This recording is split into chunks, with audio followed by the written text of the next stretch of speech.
This is an actual play of Hunter the Vigil, featuring Rainey from Just Barbarian Things and Heretic from Regular Everyday Normal Gamers Union. Chronicles of Darkness features themes of violence and horror and may contain adult language. You have been warned. All right, so last time we resolved one of your aspirations for this round. Do you want to select a new one? So I resolved one last time, which was what's going on in the penthouse. But find out what's going on outside is still kind of unclear. Right. We have not figured that out yet. Okay. How about find the stopwatch? The pocket watch? Damn it. Yeah, the pocket watch. Okay, I think that's a good one. All right, so your two short-term aspirations for the session are find the pocket watch and figure out what's going on with the darkness outside. Okay. So last time, you guys had learned some information from Keenan's room that made potentially your sort of relationship with Sullivan as an ally a little bit unclear. So you were going to potentially go up and talk to him about it rather than continuing your search for now. That's right. And did you guys find anything else while you were looking for the pocket watch of you that might be useful? Nothing? Anything? I mean, there's some food that's about a week old. It doesn't look like he's gone shopping or gotten anything new in here for a few days. Okay. So Keenan somehow got possessed by Josiah Hill. I mean, it's the only thing of interest that you guys can find in here anyway. So, back to the elevator.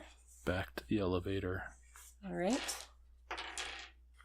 right, so on the way back to the elevator, in the hallway, you see someone kind of standing outside of an apartment door, kind of looking around. Okay. And they seem sort of confused. Is it a man or a woman? Or it is a woman. It's a woman. Is she facing away from us or towards us? She's kind of facing into the hallway and like looking around, and so when she turns her head your direction, she sees you. Okay. She's like, what the hell is going on? Oh, she doesn't have cloudy eyes. No. That's good. That's a good question. We're trying to figure that out, but apparently there's strange things afoot at Hill Manor Apartments tonight. Sorry. Yeah. I don't know. I hear some weird noises every once in a while. I think I might go back inside. Yeah, probably best to hang out. Oh, what's your name? My name's Susan. Hi, Susan. I'm Carter.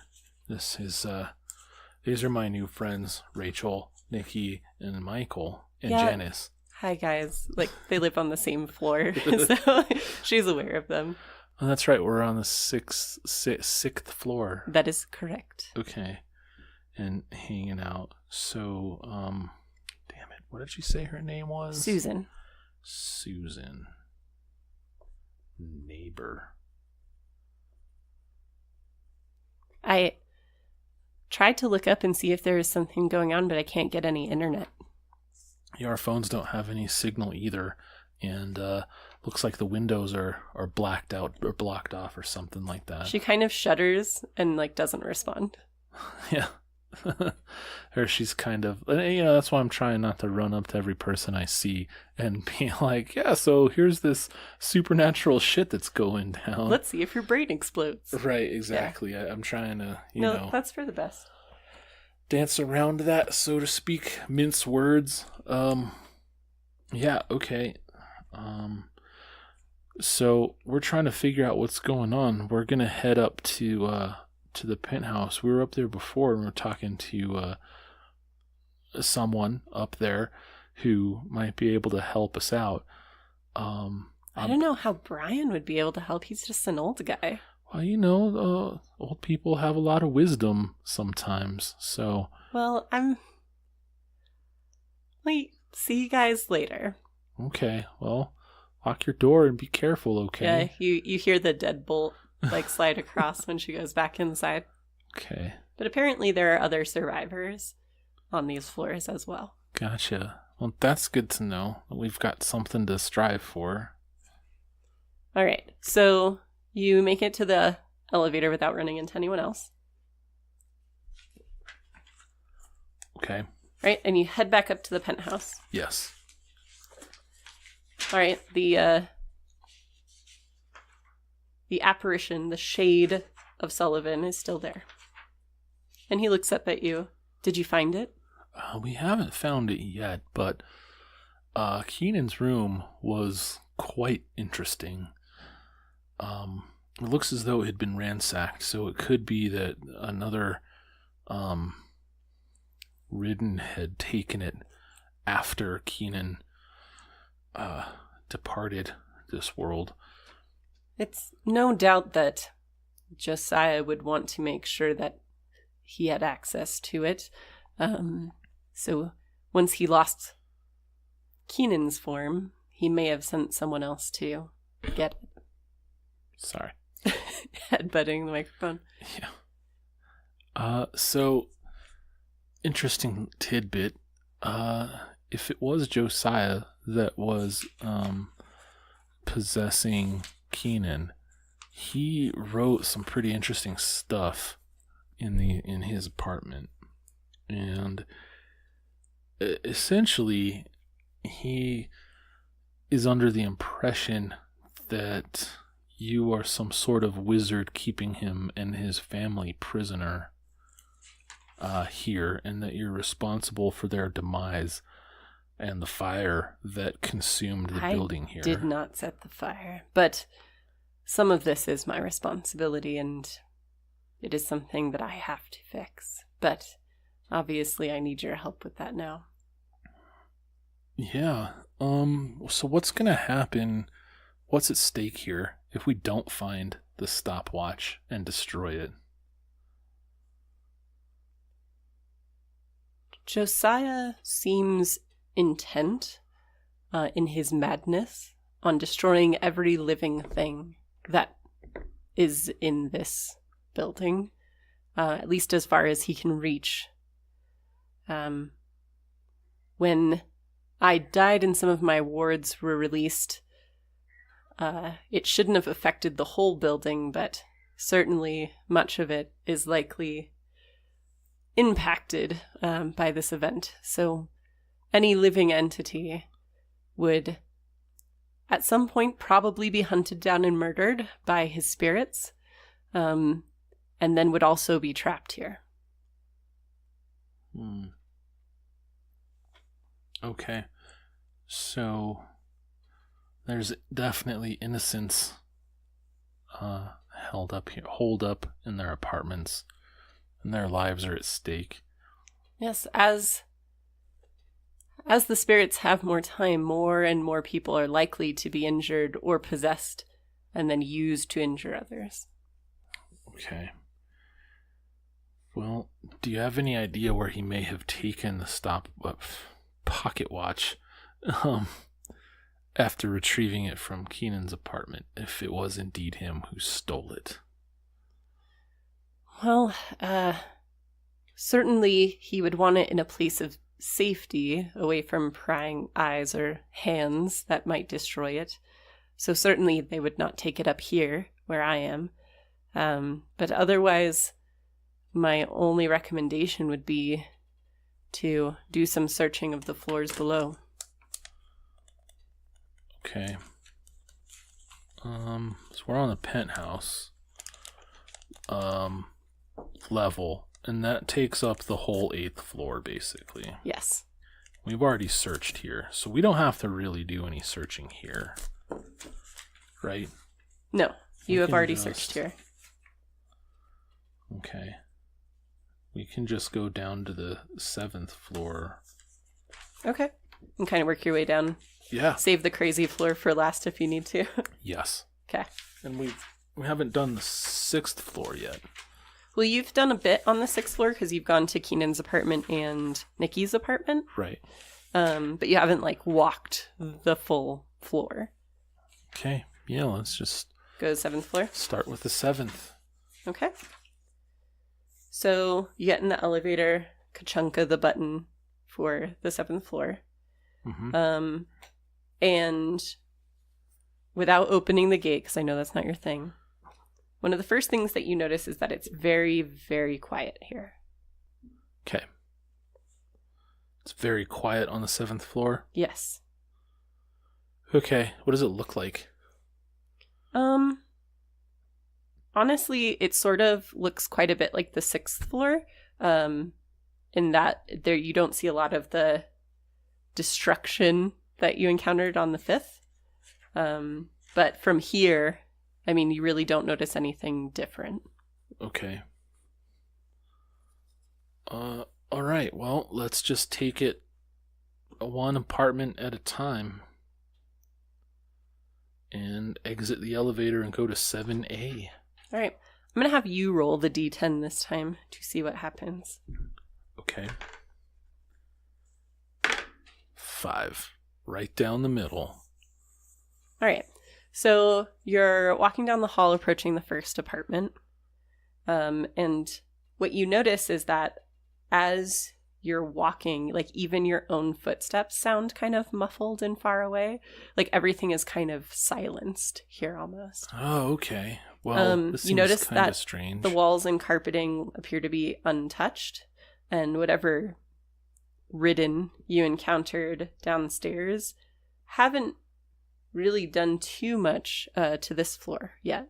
Maybe because it's so close to the penthouse, you're not 100% sure, but it definitely doesn't seem to be a violent floor overall. Okay. This seems kind of strange to me. Yeah. And I have an eye for the strange. So I'm going to see what I can find out about this here. Sure. See if there's more than meets the eye. Okay. All right, I'm going for the piece of evidence, because obviously there's some supernatural shit going down, but the preternatural quiet here is what I'm most interested in. Yeah, make your roll. So let's see. Int plus composure. 1 success. All right. So 1 success tells you if it's natural or unnatural and provides 1 piece of evidence. Yeah. Confirm there is a supernatural cause and provide 1 piece of evidence. It's definitely unnatural. So supernatural, I suppose you would say. Ugh, hate that show. Okay. Yeah, I don't know that there's any direct evidence other than, like, you know how sounds work at this point. Okay. This is kind of a vague enough happening that you don't have anything more direct to work with at this point with the number of successes that you had. Okay. So I don't really have a piece of evidence other than it doesn't sound right. Right. And I know that it doesn't sound right because of some supernatural shit going on. Right. Okay. Let's go to 7A. All right. So you go and you're approaching the apartment door. You can see it ahead. It looks intact. Okay. And then the relative silence of the floor is broken by a horrifying gurgling scream. Oof. Gurgling screams are the worst. So you turn your head in the direction of the sound. Okay. And you see a man engulfed in flame. Ooh. And he starts running towards you. Okay. This is probably an actual ghost, I think. So as he approaches, Mm-hmm. Your skin feels almost like it's sunburned. Like you can feel the heat. Oh. It makes you feel dehydrated. Dang. Okay. There's no time for you to move out of the way because he's taking up most of the hallway and just coming straight at you. Mm-hmm. And he runs right through you. Yeah. You're completely untouched. And beyond you, he kind of just bursts into a cloud of ash and greasy smoke. And the hallway is still again. Okay. I figured he was a ghost. I kept my composure. I'm pretty composed. Okay. So you get to 7A. What would you like to do? Well, we're going to do the normal thing where you listen at the door and, invite others to maybe see what they can hear. Like 5 of you with your ears at one door. I know, it's silly, right? Yeah. All right, go ahead and roll 1d10. 10. Nice. So you don't hear anything inside. Okay. I'll try the knob. Is it locked? It is unlocked. Cool. I'll open the door and push it open. All right. So, although this floor is quiet, you notice that the furniture in the living room here has kind of been like arranged into a pile. Huh. Okay. Interesting. Are there any people or bodies or anything in this apartment? No. Just a pile of furniture in the middle of the living room, basically. Yes. Okay. You guys want to help me search this pile? All right, so everyone kind of walks into the room with you. I'll have you go ahead and... Yeah, let's do wits plus investigation.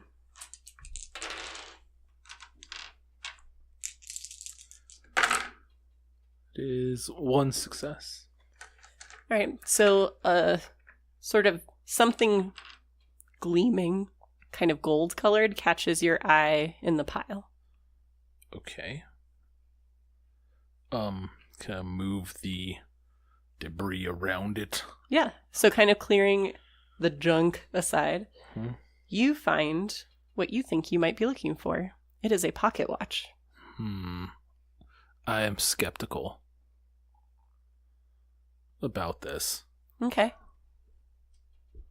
So I don't think that it should.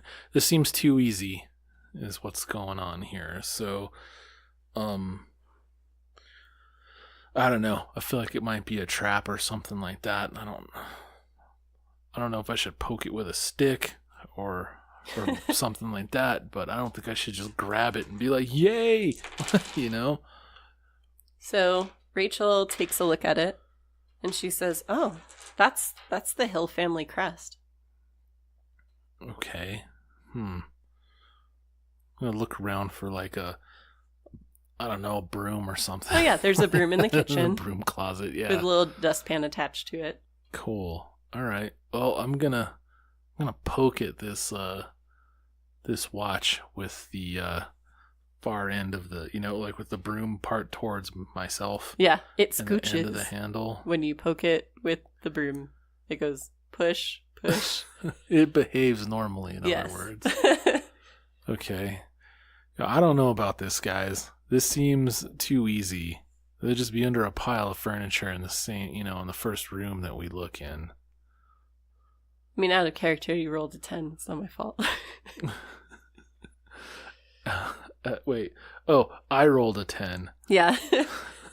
So that's why it's just there. Yeah. Otherwise, it was your first encounter. You rolled a 10. Well, all right. I didn't know that 1d10 was to do that. Yeah, that's okay. I mean, yeah. So,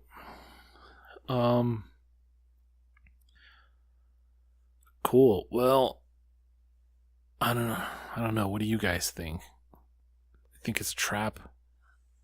I mean, it looks like someone maybe tried to hide it in here the best a possessed person can. My concern is that, based on what we've been told, I wouldn't be surprised if something came back or came after us once we had it. Yeah, Sullivan did say that the Ridden would be attracted to this thing. Didn't they? Didn't he? Yeah. Yeah. Okay.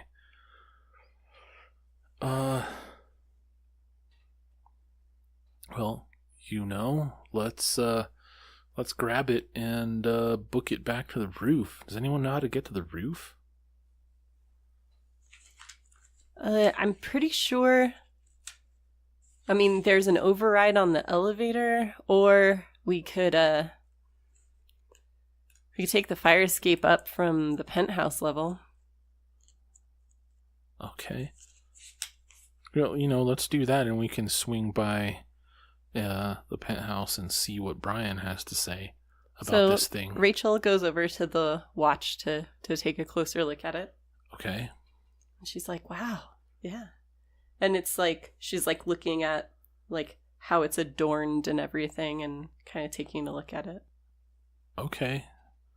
Well, be careful with that, okay? Don't mess with it too much. Rachel. All right. I'm surprised that it's still working. Like she can feel it ticking in her hands. Okay.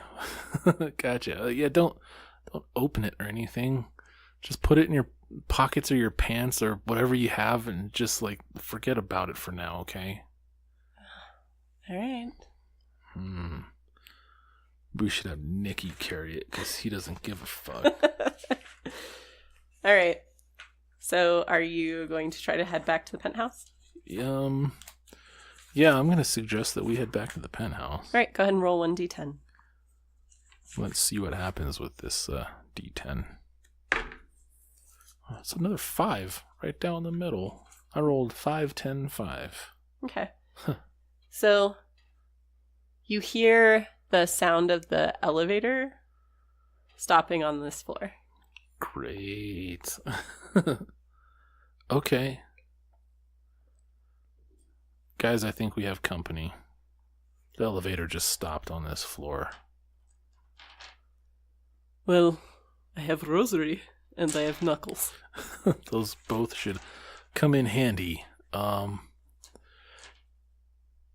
Let's actually go out into the hallway towards the elevator. Because I want to keep moving. I don't want to hole up here.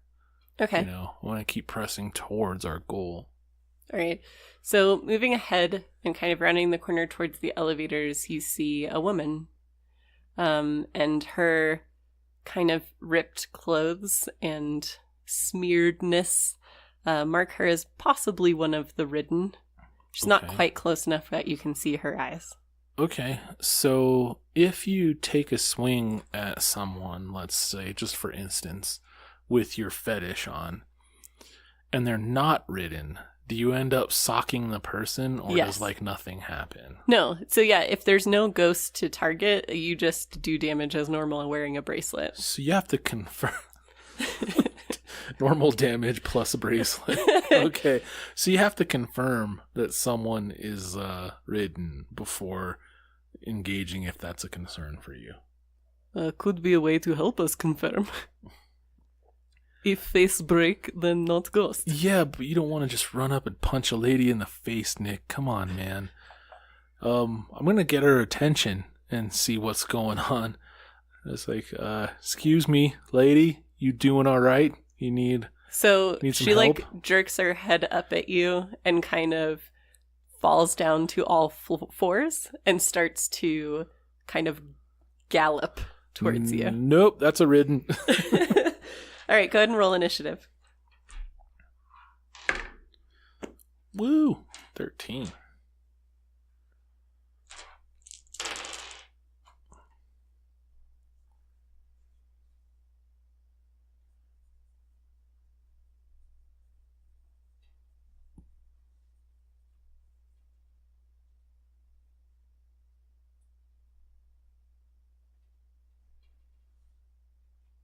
Okay.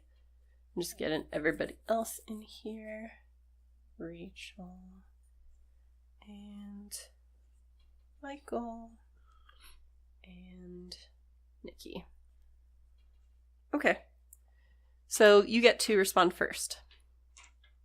Oh, cool. Well, we're gonna try something unprecedented here, and we're gonna shoot her. Okay. With the beads gun. All right, so you are going to roll your dexterity plus firearms plus 2 for the gun plus 2 for the beads. All right. Okay, so I see a couple of 10s already, and an 8. So that's 3 successes. And that's it. My re-rolls were fruitless. Okay. So you are able to get a shot off kind of in her shoulder. She's in a really weird position for you to hit, but there's no spray of blood. That's good. All right. So now it is her turn. That's less appealing. She's going to target you because you shot at her and hit her ghost. I pulled aggro. All right. Let's Hopefully, take a look here. Nikki can taunt her off of me before I die.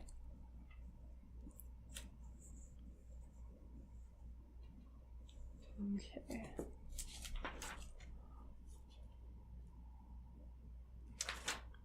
All right. So she is going to go roll 2.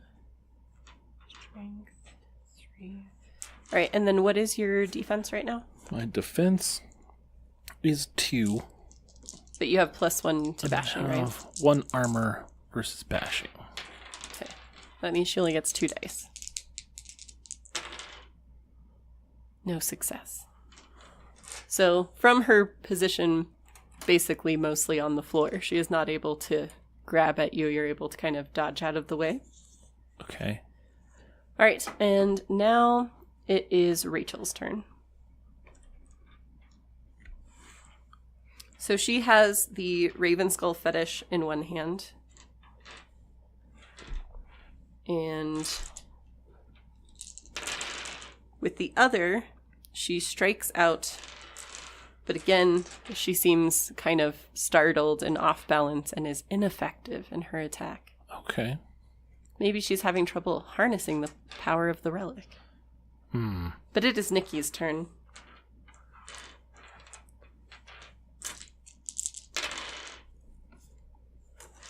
Everybody's doing real bad today. Aww. Right, and Michael... Oh yeah, Michael gets a real good shot in, kind of knocks Crab Girl onto her back. Oh, okay. Although she seems uninjured. Apparently. I see. Okay. All right, it is your turn. All right, I'm going to shoot her again. All right, make sure you're marking your ammo. Oh, yeah. So I don't know how many I had to start with. So there were 14. Okay. So, let's see. Where do I want to write this down?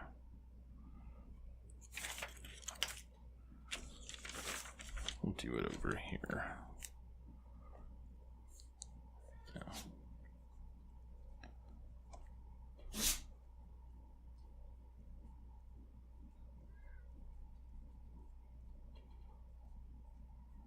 Okay.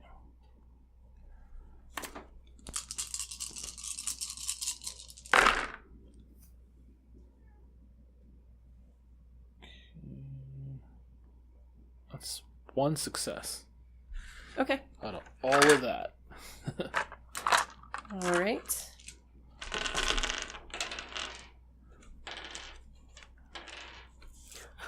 Oh, dang.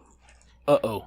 So she kind of like kips up, but not in a fluid, sort of graceful way, kind of in like a cracking, squelching way.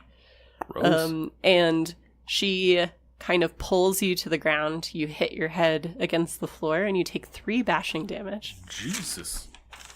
Do you have any injuries in your last 3 boxes, or are you still ahead of those? Well, after I add these, no, I will not. Okay. Because you fill them all up with slashes and then you go back and start doing the other slashes, right? Unless you take lethal damage, Right. in which case you X them Yeah, off. you would upgrade the damages once they're full. Right. If I remember this correctly. And is there still, like, aggravated or anything? Yes. Okay. That is an asterisk. Right. That has the plus as Yeah. well. Mm-hmm. Okay. Cool. No, I just have 4 bashing right now with 7 total. All right, So my so- last 3 are clear Okay. right now. But you are on the ground. Okay. And it is Rachel's turn.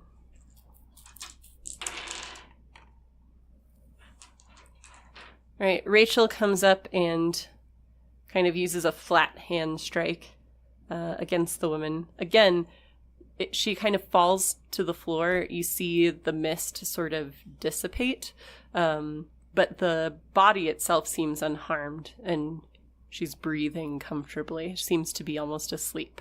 Okay. All right, what would you like to do? Let's continue towards the elevator. All right. After I get to my feet and, rub my neck or whatever. All right, so you get back in the elevator. You were going to the penthouse, you said? Yes. Okay. So you get to the penthouse floor, and I'll have you roll wits plus composure. Or maybe, let's do wits plus occult. Wait.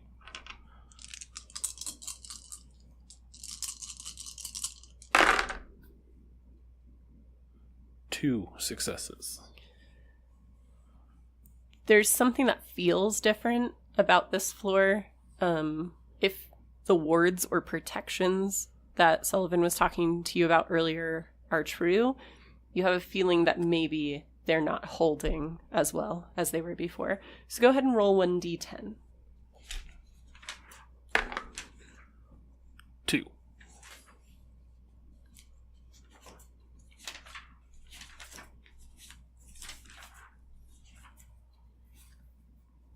Okay. So you smell like rotting blood. Like you can smell it really strongly. And it's not the smell that you already knew of up here because there were 2 fresh bodies up here. So you don't see a source of the new scent. No blood beyond what you've already are aware of.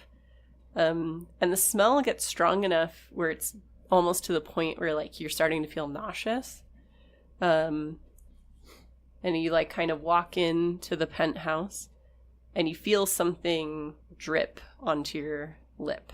Ugh, gross. Puh. So you go to wipe it away and you realize your nose is bleeding. Oh, that's better. All right, so you get to the penthouse.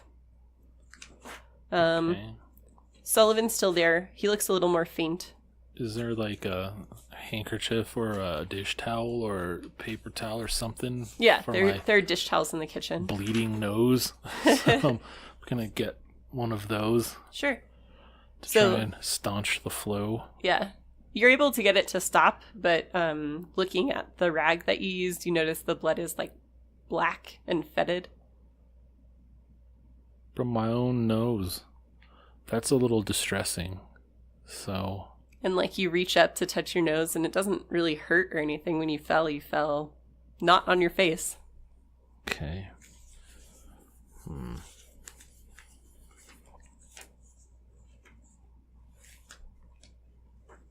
Okay. All right. So Sullivan says, "Did you find it? I feel the ward's weakening. There's definitely something going on." I think maybe we did. Rachel, you want to show him what we found? So Rachel holds out the watch, and he says, "That looks like it. But open it up. If it's what I think it is, it should have an engraving inside." Okay. She looks at you. She's like, "You told me not to open it." Well, you gotta trust somebody sometime. Yeah, let's open it up. All right. So she opens the watch. Are you going to go over so you can see, or are you going to stay where you are? I'll stay where I am. Gotta trust somebody sometime. Not all the way. So she says, well, there's a photograph inside. And an engraving in the back. It says, Tempus omnia sed memorias privat, SB. Okay. Sounds Latin. It is Latin. Does anyone know what that means? Rachel does. Fantastic. What does it mean? She says it means time steals all but memories, and it has the initials SB next to it. Okay. Seems like it might be more Sullivan Barnes's watch, not Josiah Hill's watch. It was a gift, Sullivan says. Okay. And it was his most prized possession that he got from you, but...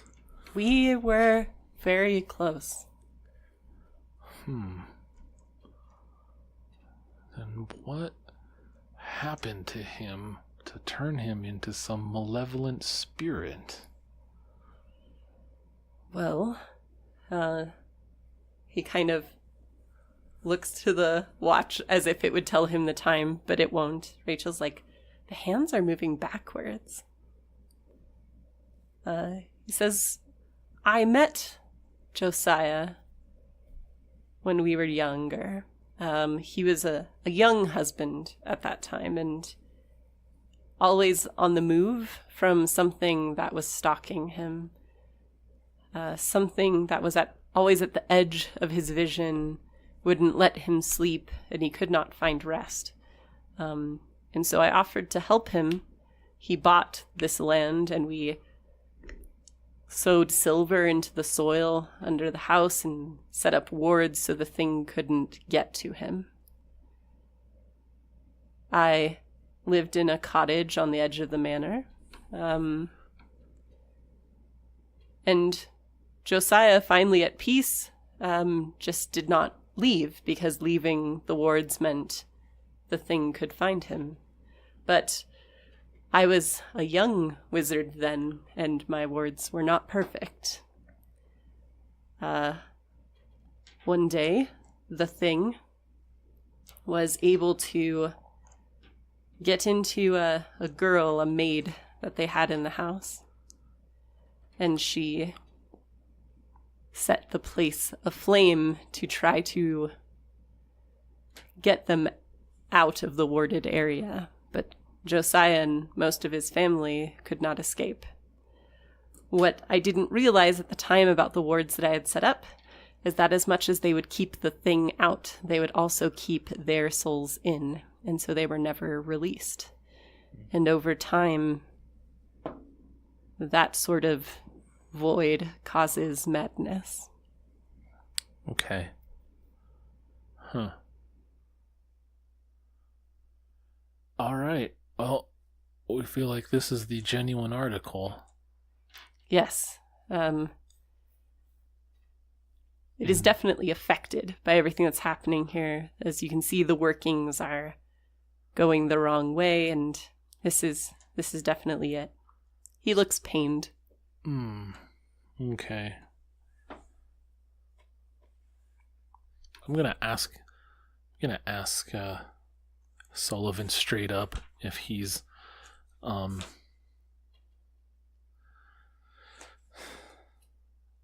don't want to ask him. I don't want to ask him straight out if he's the bad guy, but I want to ask him if he purposefully trapped the Hill family here.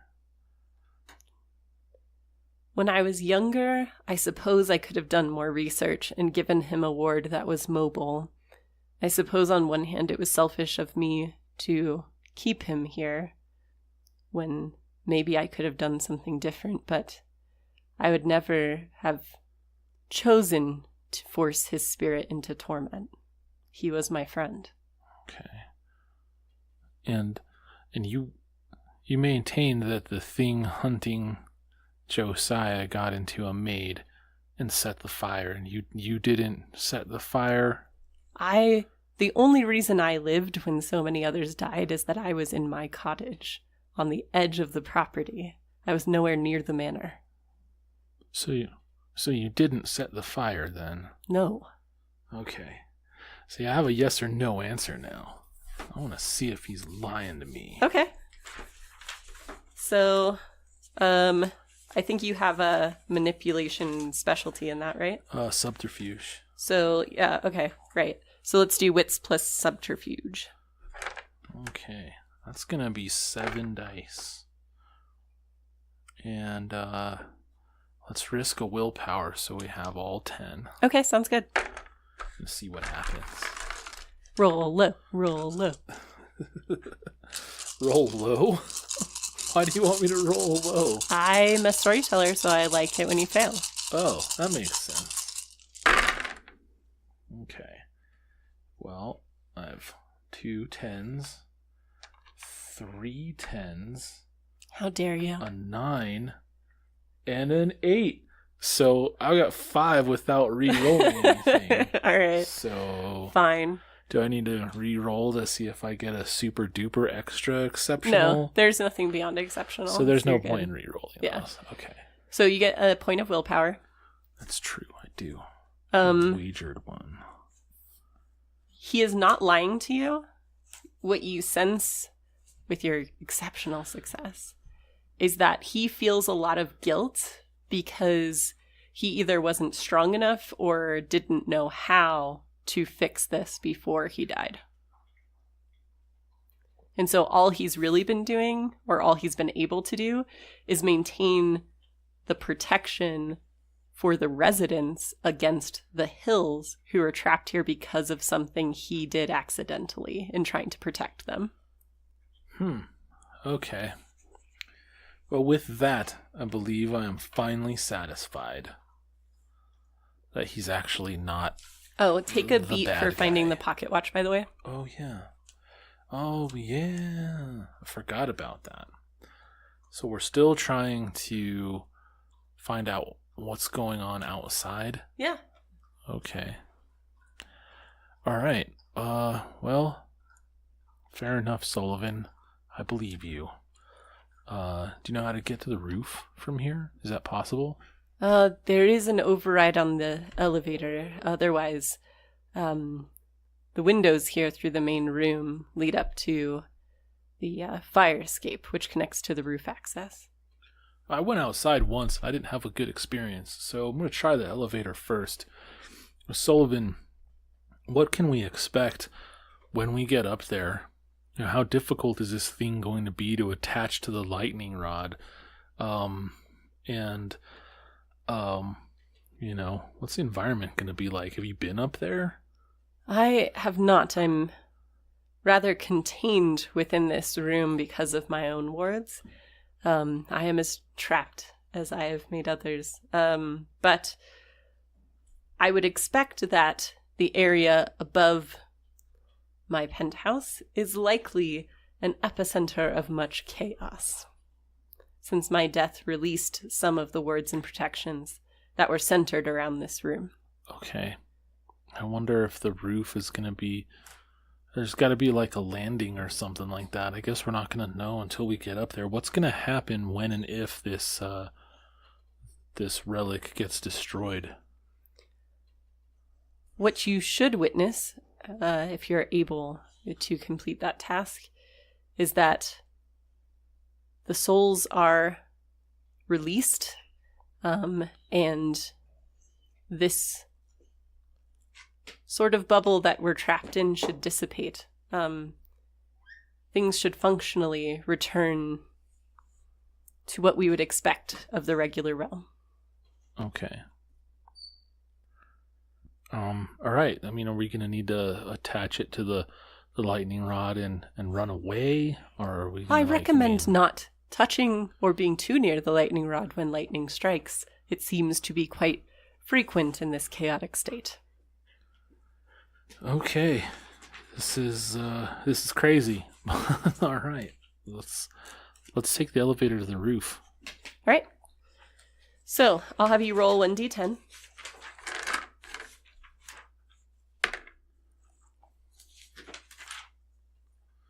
I rolled a 10.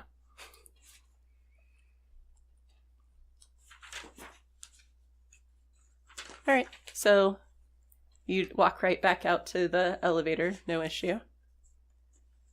And you put that penthouse key back in.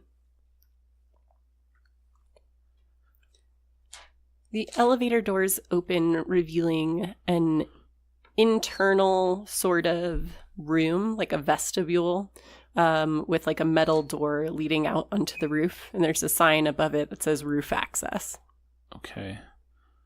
Did we not think to get a key or anything to this door? Not thinking that it would be locked? That just now occurred to me.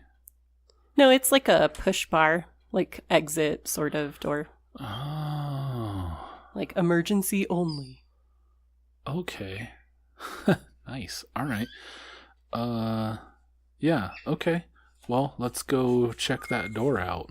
And I want to make sure that it's not going to shut behind us and automatically lock, trapping us on the roof, as can happen with those sorts of doors. There's a little like kickstand door stopper you could put down when you open it. Cool. I'm going to employ that. Okay. And yeah, I'm just going to, lead us right out onto the roof. All right. So you open the door, and the first thing you notice here is the weather. There is a rain whipping across the rooftop in kind of these torrential waves. But what's really strange about it is that it's not rainwater, it's blood. What? Gross. And there are no clouds above to be causing it. It's just that black void. There's lightning striking the lightning rod on the roof almost constantly, accompanied by thunder claps that like rattle you because you're so close to the source. And in front of you, you see a thing standing in the rain, its arms outstretched to the heavens. It might have been a man once, but now it's a distorted, ragged thing. It's a patchwork of flesh and bare, bleeding muscle. And the only thing covering it is this smoldering garment. The hair on this thing kind of crackles and smokes in the rain, and you smell burning hair and flesh. Okay. So it's literally raining blood. Yes. And there is a misshapen, crackly sort of thing. Smoking creature, yes. Ugh, gross. So okay. I'd like you to go ahead and roll a breaking point. Yeah. I think that'd be call. appropriate. I think so too.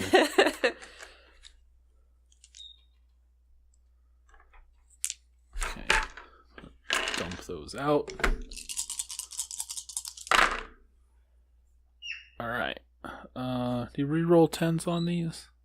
Yeah, you always re-roll 10s. Okay. 2 successes. Okay. And you still have a condition, correct? I do. Okay. So you are terrified by this. You're still, what do you have, shaken? Shaken. So you're still shaken, but you do not lose any more of your integrity. But this is terrifying to behold. But you've seen some ghosts and some bodies at this point. Right. Especially some burning ghosts. Yeah, that ran right through me. Yeah, you've seen 2 burning ghosts at this point. Mm-hmm. So you're starting, I mean, for lack of a better term, to get used to it. Yeah. So be hardened a little bit here. Okay. So the creature lowers his arms and he turns towards you. His face has eyes that are boiling out of their sockets, dripping and running like tears down his cheeks. And he grins slowly, and his teeth glow like hot coals in his mouth. Okay. All right. We're going to have to fight this guy. All right. So I'm going to have you go ahead and roll initiative. Okay. Woo, 9. Awesome. So that's 14. Okay, give me a second to get all my dices together.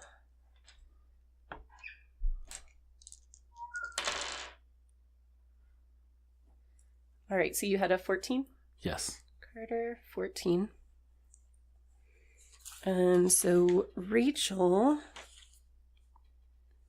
has a 13. And Nikki has 10.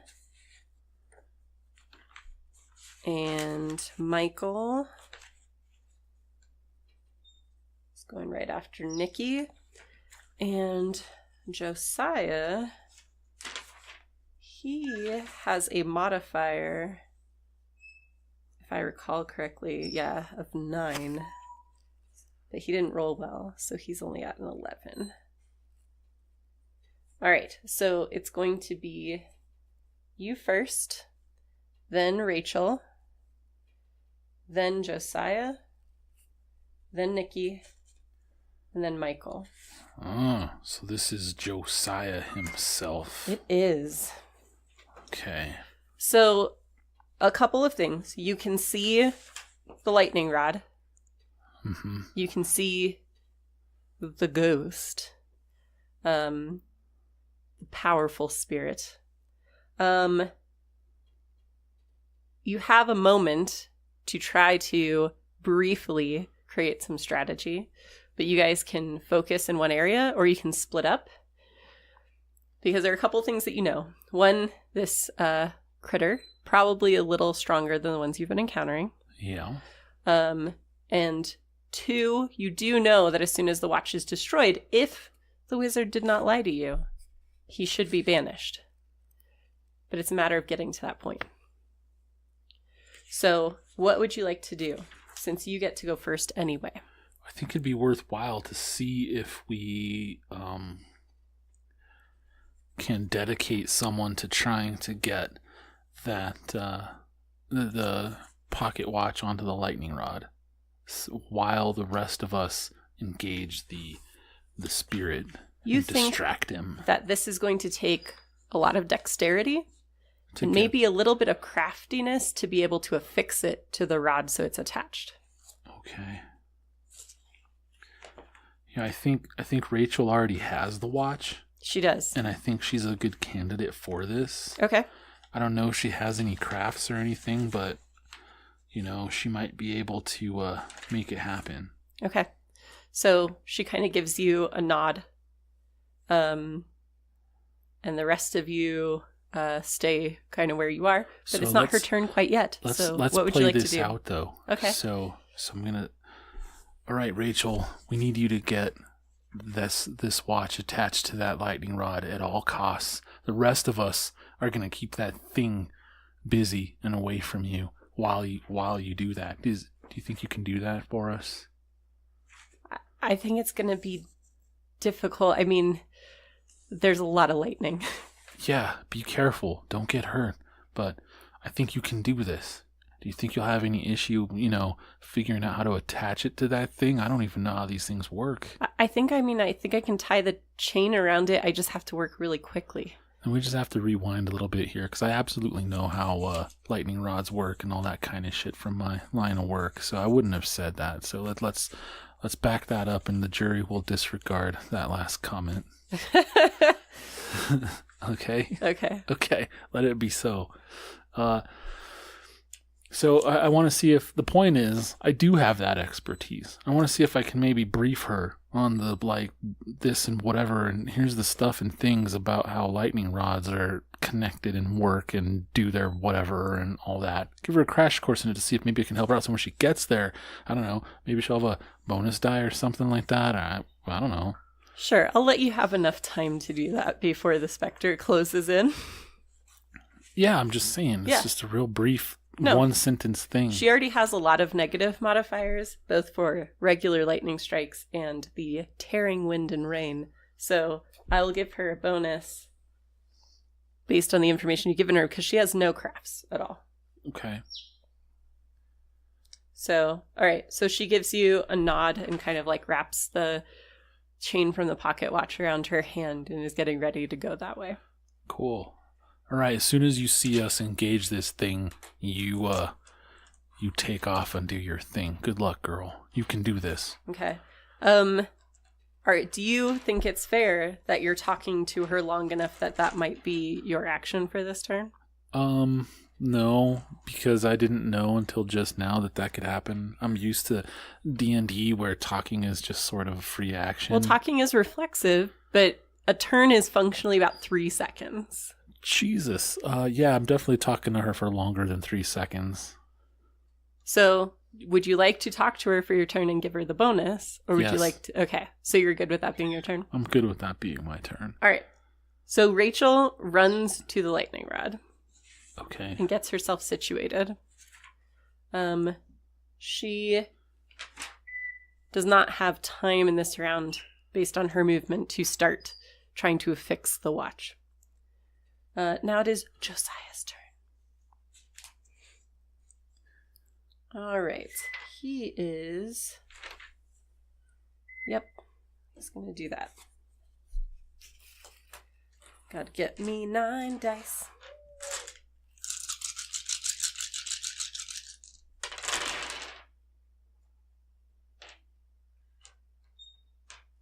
Okay. 2 successes on 9 dice. It's not bad, right? That's pretty good, actually. All right. And then Rachel has to roll to resist.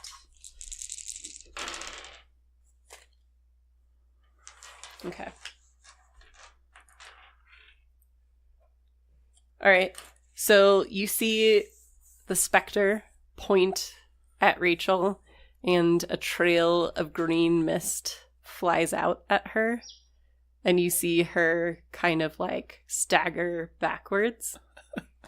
Okay, I'd just like to point out that I told her to wait until she saw us engage the thing before she did her thing. So you want her just to stand there? Not just necessarily stand there, but before she begins her run, you know. Okay. I was like, wait until we attack the thing. All right. Then go ahead and roll a d10. Okay. Oh, that doesn't sound like this is going to go very well for me. 9. Okay.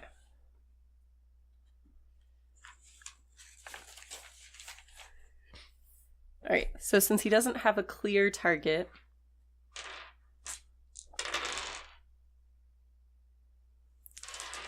the mist strikes out at Michael instead. Okay. Okay. You just picked one person at random? Yeah. Okay. He is supposed to target the person with the watch, but I'll let it be unknown at this point, even though he would feel its presence. Well, I mean, you know, if you want to attack her anyway, that's fine. I'm just saying. That's what I told her to do, so she would delay her action until after we attacked him. Right. If she followed my direction. Okay. Well, her action is delayed. I'm going to act like he cannot feel the presence of the watch yet. If you want, that's up to you. And he has attacked Michael. Okay. To what extent, you are not sure. Okay. All right. It is Nick's turn. Nikki, what would you like him to do? Attack the spirit thing. Attack Josiah. All right. With everything he's got, now is not the time for timidity, Nikki. All right. So he is going to wade in. Josiah's defenses are high, so he doesn't get too many dice. But he's able to get a little bit of a hit in there. All right, so he is able to mystically punch the specter using the power of his rosary along with his knuckles. Very cool. Okay. And it is Michael's turn. Okay. Hopefully Michael isn't possessed at this point. What? What? Nothing. He gave me a significant look. You know, that's fine. It's fine that you gave me a significant look? Yeah. Oh, okay. All right. So, Michael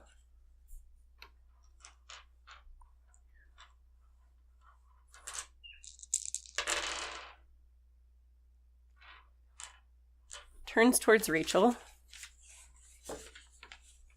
and gives her a swift punch in the face. Right. I thought that maybe this might happen. Okay. And now it is your turn. Okay. I'm not gonna worry about Michael right now, I don't think. Okay.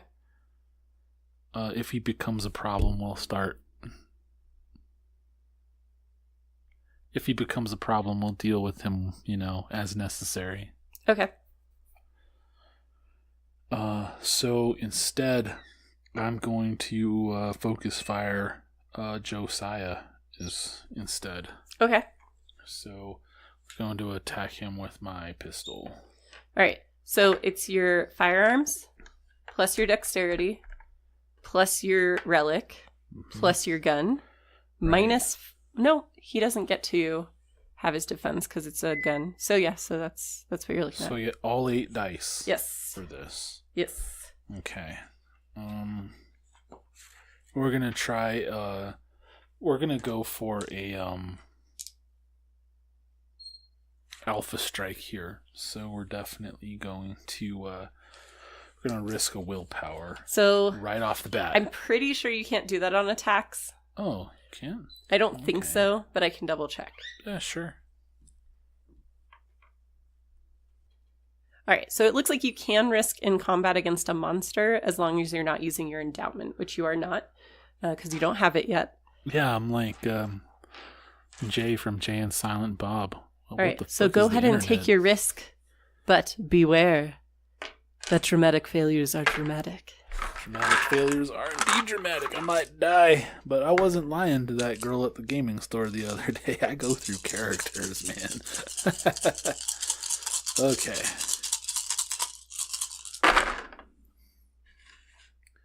All right, there's at least one success on the board because there's a 10 and an 8 and an 8 and a 8.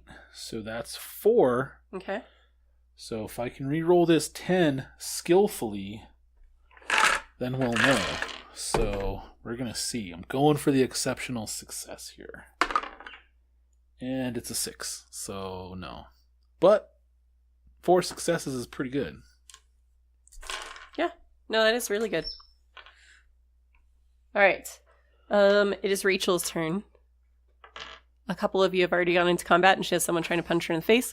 So she is going to use all of the athletics that she can muster because she is a runner by nature. Right. And she is going to see if she can outdistance Michael in his current state.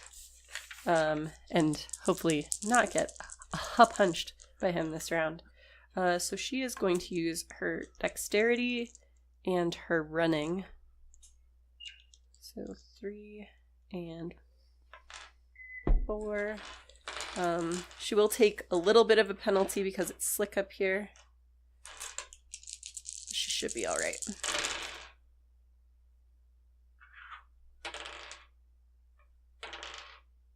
Yeah, so she has 3 successes.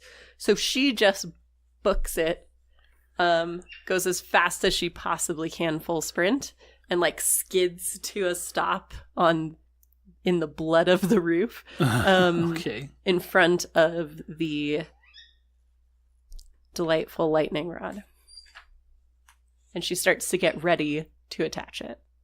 Okay, good. She has to time it very carefully, though. Yes. So she's kind of figuring out her bearings. And it is Josiah's turn. So he's going to try to... Again, that guy just went. I guess Janice isn't really a combat character. Oh, no, she did not even come out on the roof. She saw blood and she stayed in the elevator. Just fuck that. Okay. Yeah. So... We need to... Yeah, I don't know. 1, 2, 3. 3. So I have the decision to make here of, whether we just try to crowd control Michael and focus on the boss, or if we have to, try and break the curse on Michael instead. So Josiah, again, points at Michael, and he says, "Get her." Ooh.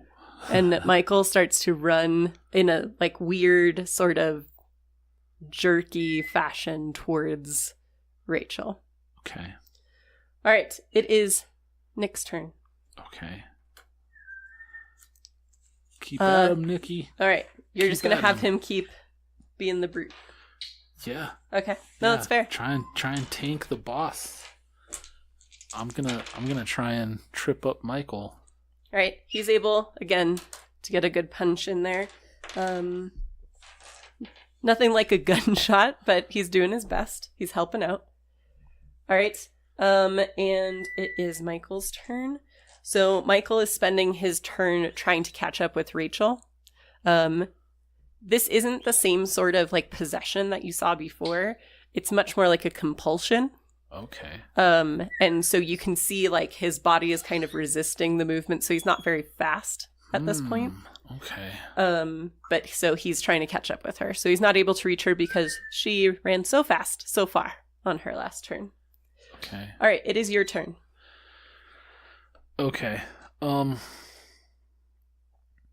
want to try to... Oh, did you give yourself a willpower for your risk? Oh, I did not. Thank you. You're welcome. Sorry. Okay. I want to try to... So, we have Nikki tanking the boss.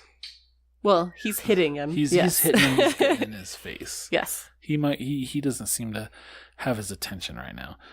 I don't want to focus the boss right now. I want to try and slow Michael down without like hurting him, and I'm not sure at this point, based on what you said about how the possession seems different. Right. So I don't know if shooting him will actually shoot him or not. Why don't you go ahead and make an intelligence plus occult roll? And I don't want to risk it is the thing. So we're going to see if I can determine that. Okay. 10, 10, 1, 6. 4 and 7. All right, so 2 successes. Yes. You do not believe he is currently being ridden where he'd have like a spirit inside of him. You think that his, like, basically his will has been bent, has been overtaken. So if you shot him, you'd be shooting him. Yeah. Okay, that's good to know because I don't want to do that right now. I will, however, use my telekinesis to shove him, like, I don't want to shove him towards Rachel, right? You know, but kind of to trip him up and shove him like at an angle, maybe away from Josiah. Maybe. Okay, sure.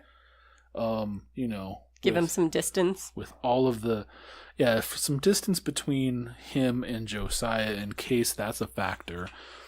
And also, you know, I feel like if I push against the direction he's running, that force on force stuff might diminish the effect of it. Okay. So if I kind of go like at a sideways sort of thing, sure. You know, you're running this way and something shoves you to the side, that could kind of mess you up. All right. So what's your normal roll for telekinesis? It's telekinesis plus occult? Yes. Okay.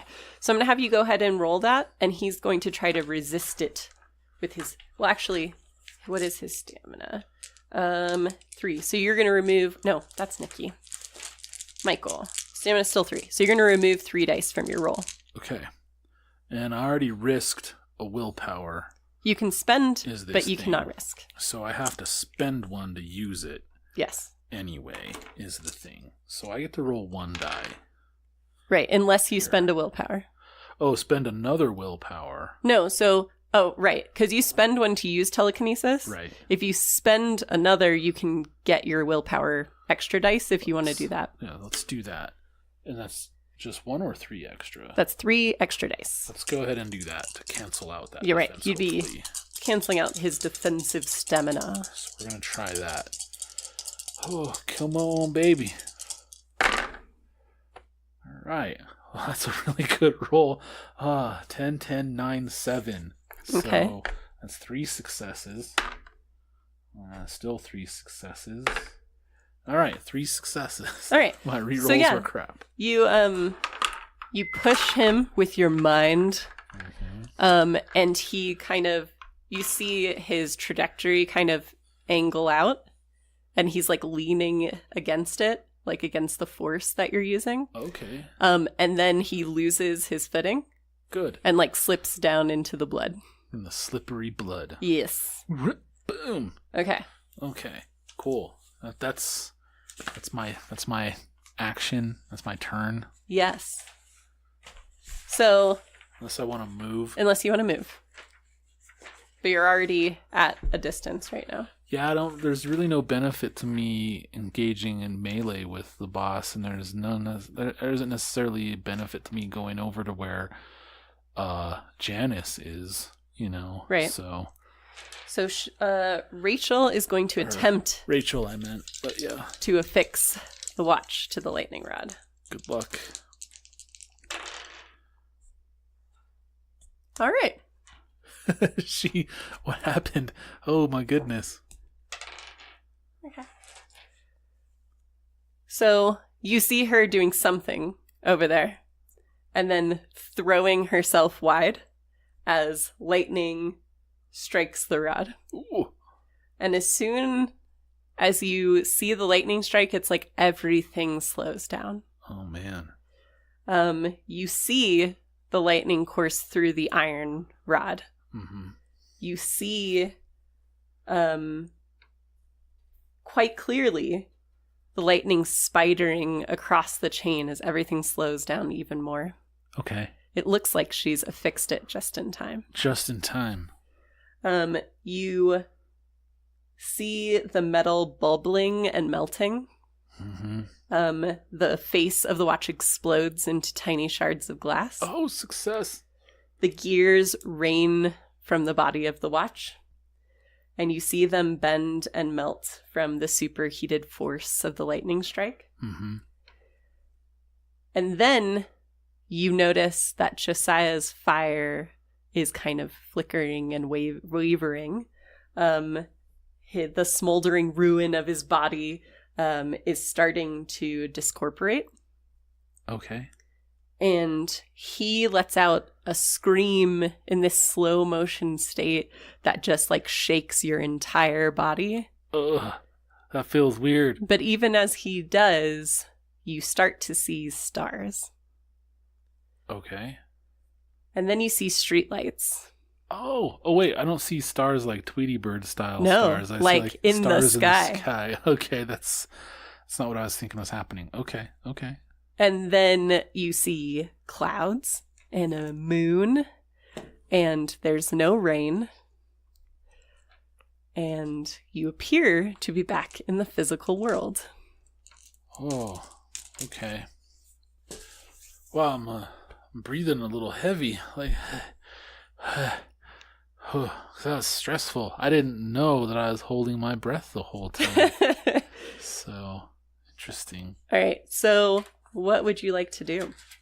No, does that mean that we figured out what was happening outside? You did never actually figure out what was causing the void. It was not something you ended up asking or investigating specifically. Yeah, I wonder who we would have asked. You could have asked Sullivan about it.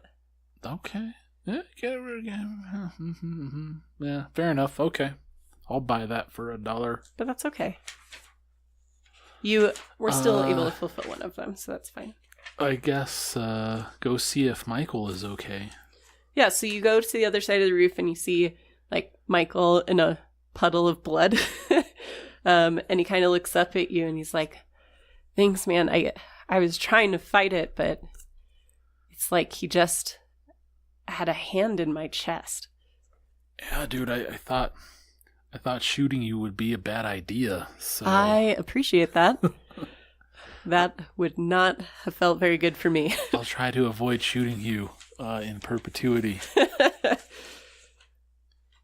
All right. Anything else? I guess talk to every party member, bring it in, everybody. So everyone's shaken, but otherwise fine. I mean, a few of you have taken some injuries, but nothing serious in the course of these encounters. After a few minutes, you hear police sirens. Okay.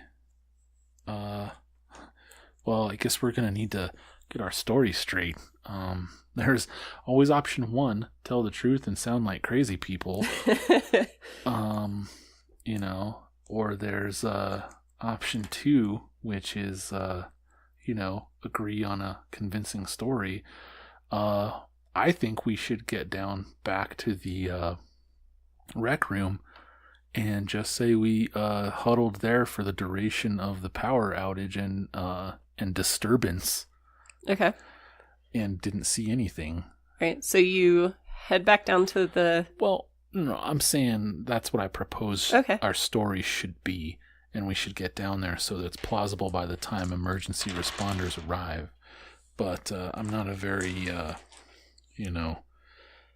skilled liar, but I think that I'm starting to realize that my penchant for spotting lies works, both ways. Right. So Michael says, I don't think it's a bad plan, but we'll have to have some sort of explanation for... And he looks down and he's covered in blood, and he points at you and you're soaked with blood rain. So you basically all look like Carrie from the famous scene.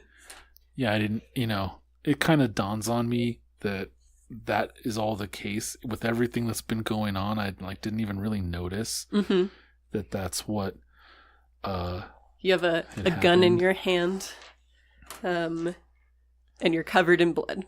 Yeah, that's definitely not good for the authorities. So, yeah. Well, we don't really have time to deal with the evidence and whatever else. What's the story with where Josiah was? What happened to him? The watch blew up, but and the disturbance broke. What happened to him? That body. You kind of walk to the middle of the roof where he had kind of been working his will. And other than sort of a scorch mark, there is no evidence that there was anything there. Okay. Well, I'm holding the gun that Keenan used to kill himself.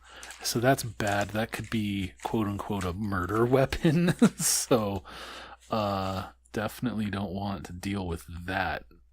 Getting back to the penthouse, though, that's kind of getting back to the crime scene, quote unquote. I'm trying to think of how the authorities would look at this situation. My wits are coming back to me a little bit, so... You might need to work quickly. Yeah. All right. Let's go back to the penthouse real quick, and I'm gonna So Janice is still in the elevator, which means it has not been able to be called down at this point. So you're able to get into the elevator. She looks relieved to see you guys. Okay. And you're able to go down to the penthouse level.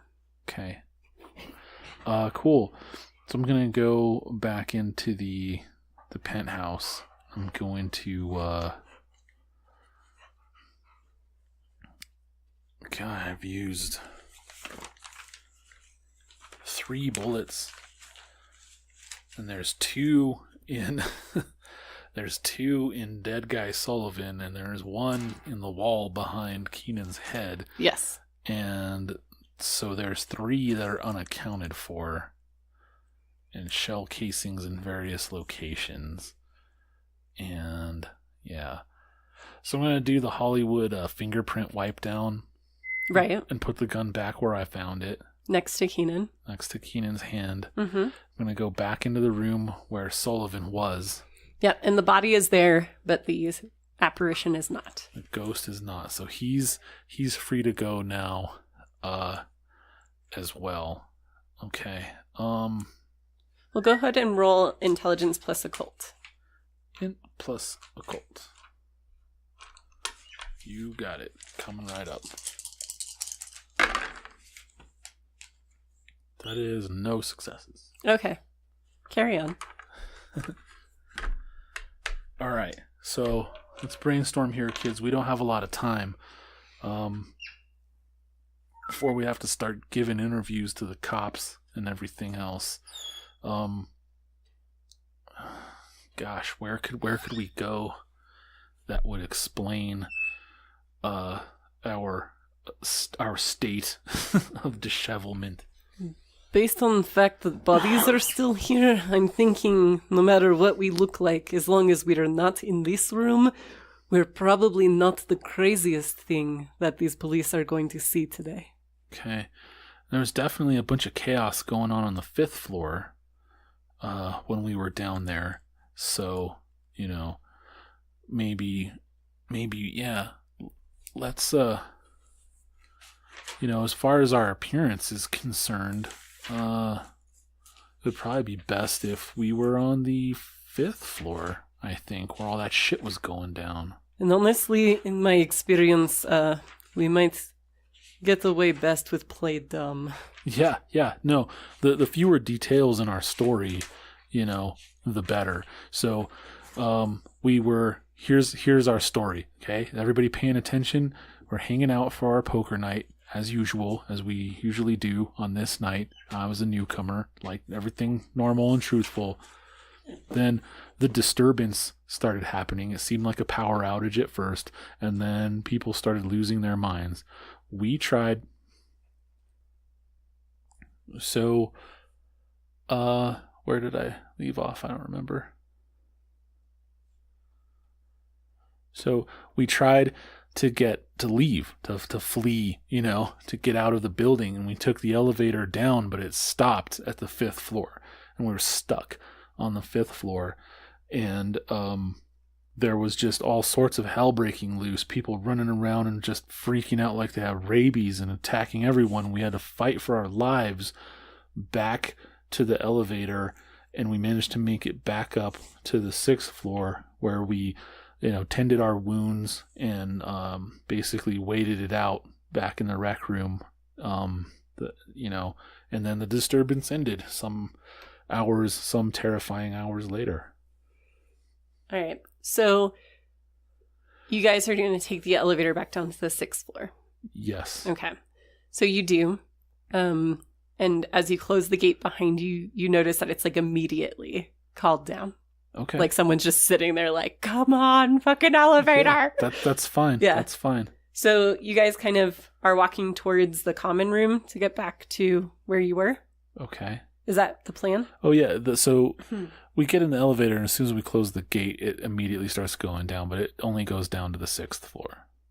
Or does it go all the way down to the no, lobby? you guys get out on the 6th floor, and when you close the gate behind you, it's immediately called down. Okay, sorry, I misunderstood. Yeah, definitely. Yeah. Back to the break room where we've been huddling this whole time. Okay. In fear and bewilderment after fighting for our lives on the 5th floor. You haven't been down here for a little while. That's true. So on your way back, you pass like a body. It's all bloated, which is weird because you know that this has only been going on for maybe an hour or so. Right. But it looks like it's been there for a long time. And it looks like someone has artfully arranged the intestines in its lap. You keep walking, and you see like a weird bloodstain on the ceiling. Okay. That you don't understand. But eventually you get back to the common area. The poker chips are still on the table. This room looks like it has not been disturbed. Okay. And after a minute or so, you hear the distinctive sound of like radio squelch of officers approaching. Okay. And you guys get separated to talk to separate officers to kind of tell your story. Take statements. Yep. Janice is like shaken, and she honestly didn't see too much of anything anyway, so she's just like, I just stayed with them. They were gonna protect me. I don't know what's happening. She's still wearing her green visor. No, she had taken it off when she went to get the food. So it's sitting on the table. Okay. Because you did not put it on when it was your turn to deal. Oh, that's true. I didn't.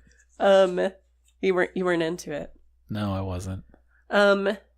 And so you get taken aside by an officer that introduces himself as Lieutenant Vince Gabreski. I would like you to go ahead and roll.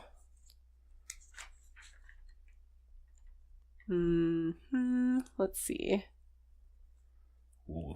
I'm going to do intelligence plus composure. Okay. So I'm talking to a lieutenant, so this guy's probably a detective.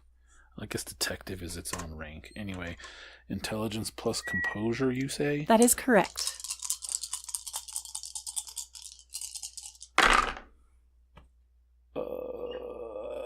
That is no successes. Okay.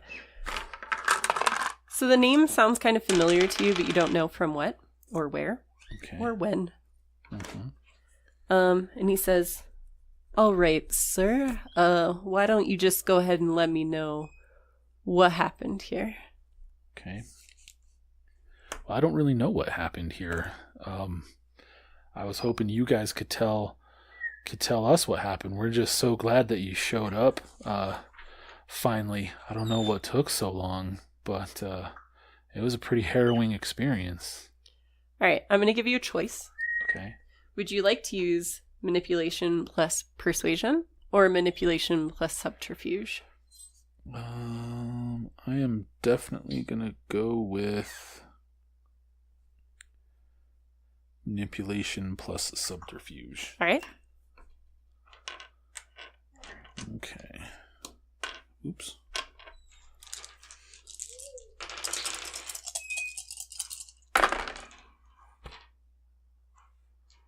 Damn. I was rolling great in combat. I was just terrible now. Still no successes. All right. So he kind of just gives you a look like he knows you're just completely bullshitting him. Okay.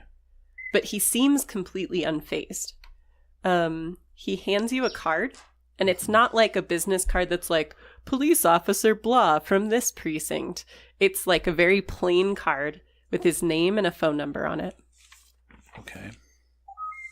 He says, I need you to let me know if you remember anything else, or maybe if you want to understand a little bit more about what's going on, because I think whatever this trouble is seems to be following you now.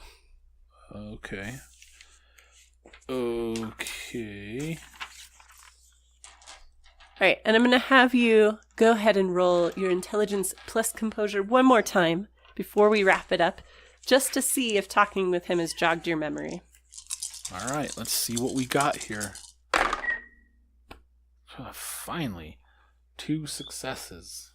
All right, looking at the name, especially like typed out in that perfect print on the card, you kind of have this flashback to a card that was handed to you before, but not this plain variety. This is one of the officers that was on site investigating your house. Oh no. I find that a bit distressing. And so kind of everything wraps up. The ghosts obviously faded when you guys did your work, but the dead and the injured and the destroyed remain. So there's going to be some cleanup and some investigation, but you have a feeling that some of the officers involved in the investigation might know a little bit more about these happenings than others. Okay. All right. So I'd like you to take a beat for finishing the story. Okay. Take a beat. Okay. And that's pretty much that.